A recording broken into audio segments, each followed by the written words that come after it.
আলাইকুম। Study home কেয়ারের পক্ষ থেকে আমি নাজমুল হাসান আছি আপনাদের সাথে। এই লেকচারে আমরা বুয়েটের 18-19 শিক্ষাবর্ষের ভর্তি পরীক্ষায় আসা পদার্থবিজ্ঞানের একটি প্রশ্ন সমাধান করব। প্রশ্নটি হচ্ছে, পৃথিবী পৃষ্ঠের সন্নিকটে বায়ুশূন্য স্থানে y অক্ষের y=10 বিন্দুতে একটি ইলেকট্রন অবস্থিত। y অক্ষের কোন বিন্দুতে প্রথম ইলেকট্রনের সাপেক্ষে দ্বিতীয় ইলেকট্রন রাখলে তাদের মধ্যস্থিত স্থির বৈদ্যুতিক বল প্রথম ইলেকট্রনের উপর ক্রিয়াশীল মাধ্যাকর্ষণ বলের ভারসাম্য রক্ষা করবে। এখানে আমরা প্রশ্ন থেকে বুঝতে পারছি যে আমাদের দুটি বল কম্পেয়ার করতে হবে।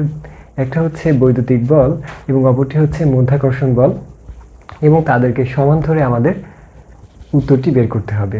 প্রথমে আমরা যে মানগুলো দেয়া আছে সেগুলো লিখে নিচ্ছি। এখানে দেয়া আছে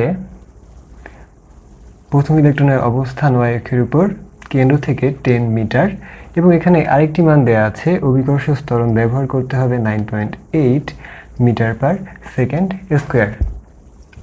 এখানে আর কোনো মান দেয়া নেই।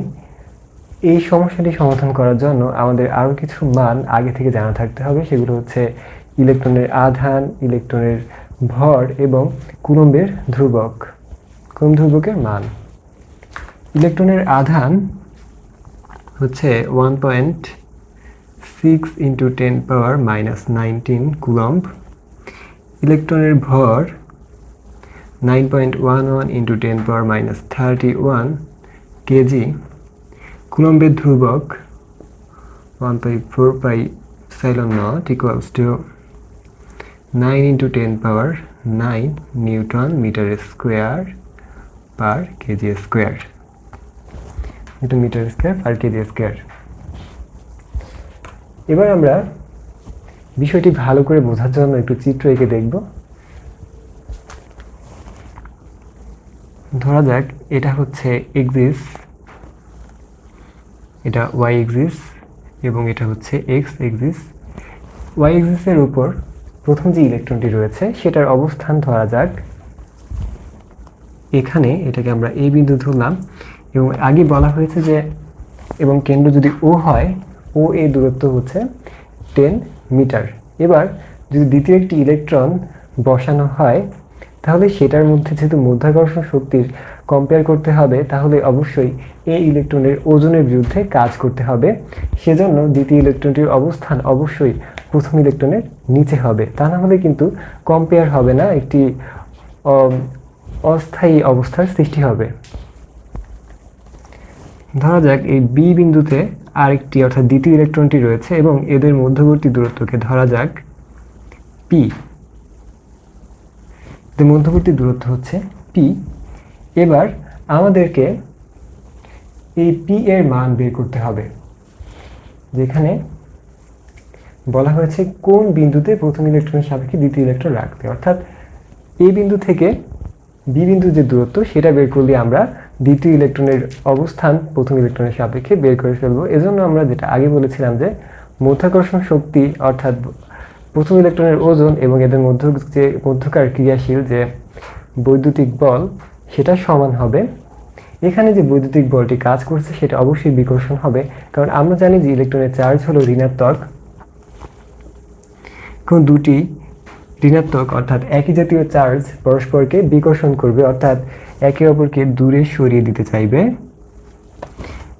কিন্তু এই বিন্দুতে যে ইলেকট্রনটি রয়েছে অর্থাৎ প্রথম ইলেকট্রন, সেটি তার ওজনের কারণে নিচে আসতে চাইবে। যদি ভারসাম্য থাকে তাহলে অবশ্যই এই বিন্দুতে অবস্থিত ইলেকট্রনের ওজন এবং এদের মধ্যকার বিকর্ষণ বলের মান সমান হবে, অর্থাৎ গ্র্যাভিটেশনাল ফোর্স ইকুয়ালস টু হবে ইলেকট্রিক্যাল ফোর্স।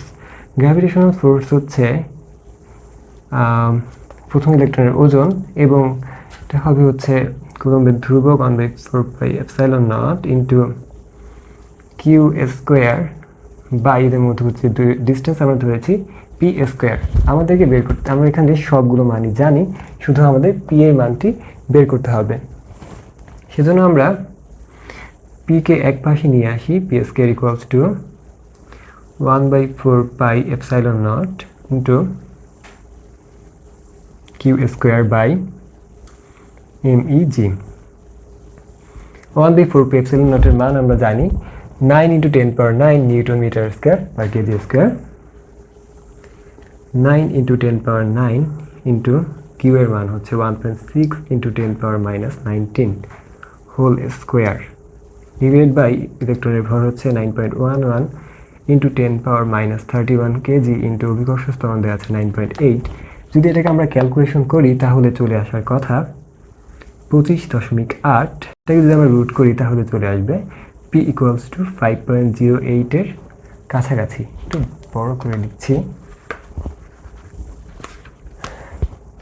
5.08 মিটারের কাছাকাছি। অর্থাৎ আমাদের যে কাঙ্ক্ষিত দূরত্ব ছিল এ এবং বি এর মধ্যে, অর্থাৎ প্রথম ইলেকট্রনের সাপেক্ষে ওয়াই অক্ষের উপর দ্বিতীয় ইলেকট্রনের যে অবস্থান সেটা হবে 5.8 মিটার।